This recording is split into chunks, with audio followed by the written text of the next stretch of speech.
पुरी की पवित्र धरती पर जहाँ हर सांस में भक्ति बहती है और हर कोने में भगवान जगन्नाथ का नाम गूंजता है, वहाँ एक ऐसी घटना घटी जिसे सुनकर आज भी लोगों के रोंगटे खड़े हो जाते हैं।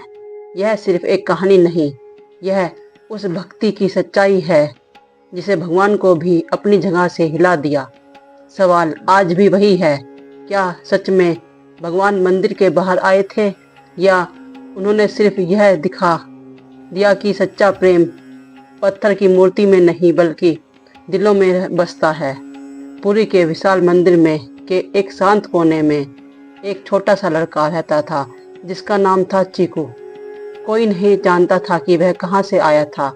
उसका कोई घर नहीं था, कोई माँ बाप भी नहीं थे, लेकिन उसके चेहरे पर एक अजीब सी शांति थी।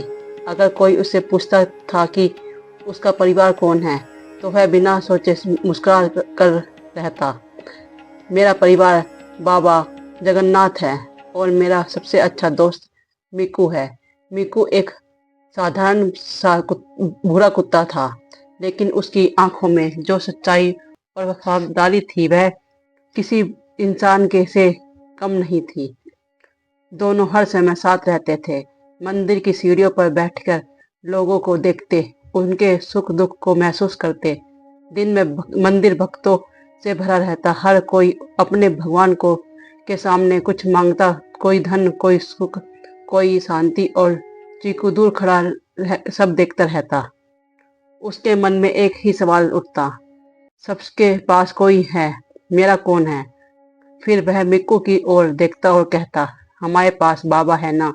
और मिक्कू उसकी हथेली चाटकर जैसे जवाब दे देता, हाँ।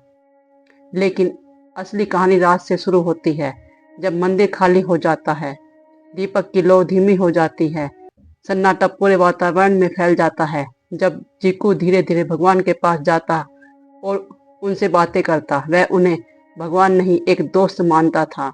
वह दिन भर की सारी बातें उनसे सुनाता, अपनी खुशियाँ, अपनी तकलीफें, अपने सवाल।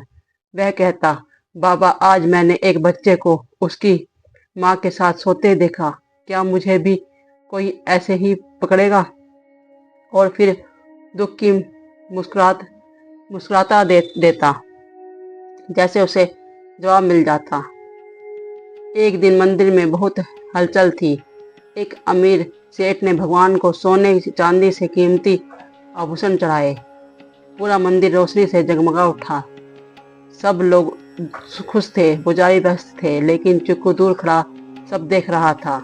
उस रात उसने भगवान से एक सवाल किया, बाबा क्या आप अमीर लोगों से ज़्यादा खुश होते हैं या गरीब की बात आप धीरे सुनते हैं? उसी क्षण सामने जलता हुआ दीपक अचानक बुझ गया। पुजारी ने कहा, हवा का झोंका होगा। लेकिन चिक्कू ने दिल में पहली बार एक अजीब सी चुभन हुई। कुछ दिनों बाद मंदिर के मुख्य पुजारी अचानक बीमार पड़ गए।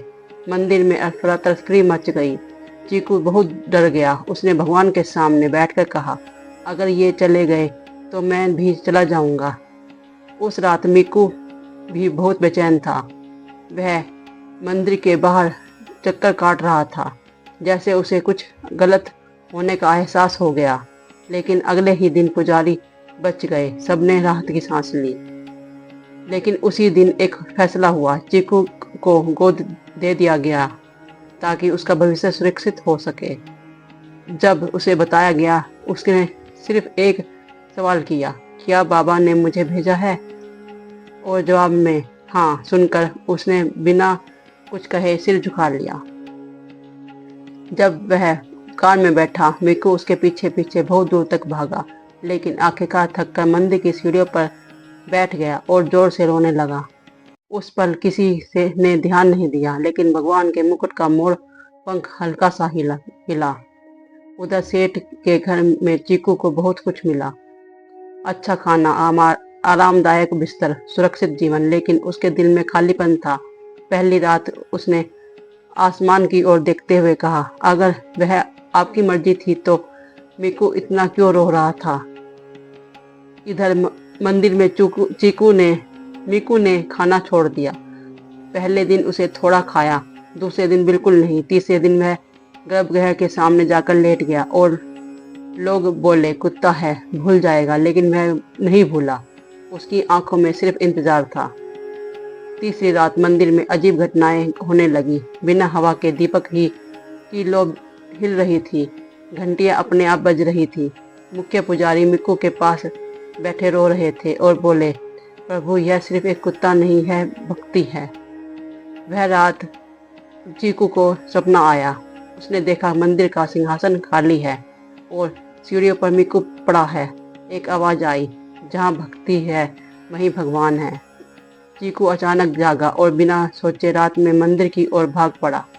रास्ते में वह गिर गया, रोया, लेकिन रुका नहीं। तभी एक ट्रक उसके पास रुका। ड्राइवर ने पूछा, कहाँ जा रहे हो? उसने कहा, मंदिर। और ड्राइवर उसे ले चला। जब चीकू मंदिर पहुंचा, उसने देखा मिक्कू लगभग मर चुका था। वह दौड़कर उसके पास गया, उसने उठाया और रोते हुए बोला, देख, मैं आ गया। मिक्कू ने बहुत मुश्किल से अपनी आंखें खोली, अपनी पूंछ हिलाई और फिर शांत हो गया। उसी क्षण मंदिर में सब कुछ रुक गया। हवा, घंटियां, दीपक और मिक्कू के ने एक सांस फिर ली। सब लोग हैरान थे, यह चमत्कार था या कुछ और। लेकिन कहानी ही खत्म नहीं हुई। कुछ समय बाद मिक्कू फिर कमजोर हो गया और इस बार वह सच में चला गया। चीकू टूट गया, लेकिन उसने रोना भी छोड़ दिया। उसने भगवान से बात करना भी छोड़ दिया। एक दिन उसने कहा, अगर आप सच में हो तो मुझे रोक लेना। और वह मंदिर से बाहर चला गया। अगली सुबह जब लोग मंदिर पहुंचे तो एक अजीब खबर फैल गई। भगवान के मुकुट से मोर पंख गायब है और कुछ दूर पर जहां मुकुट को दफनाया गया था, वहीं मोर पंख उसकी कब्र पर रखा था। मुख्य पुजारी रो पड़े, क्योंकि वह सवाल यह नहीं था कि भगवान आए या नहीं। सवाल यह था कि अगर वह नहीं आए तो उनका प्रतीक वहां कैसे पहुंचा। मीकू वहां पहुंचा। उसने मोर पंख को देखा, धीरे से उठाया और मीकू की कब्र पर रखे हुए बोला, अब सब समझ गया। भगवान मंदिर में नहीं रहते, वो वहां रहते हैं जहाँ कोई आखिरी सांस तक उनका इंतजार करता है। उस दिन के बाद चीकू मंदिर में नहीं रहा, लेकिन कभी कभी आता, चुपचाप बैठता और बिना कुछ कहे मांगे चला जाता। जय भगवान जगन्नाथ।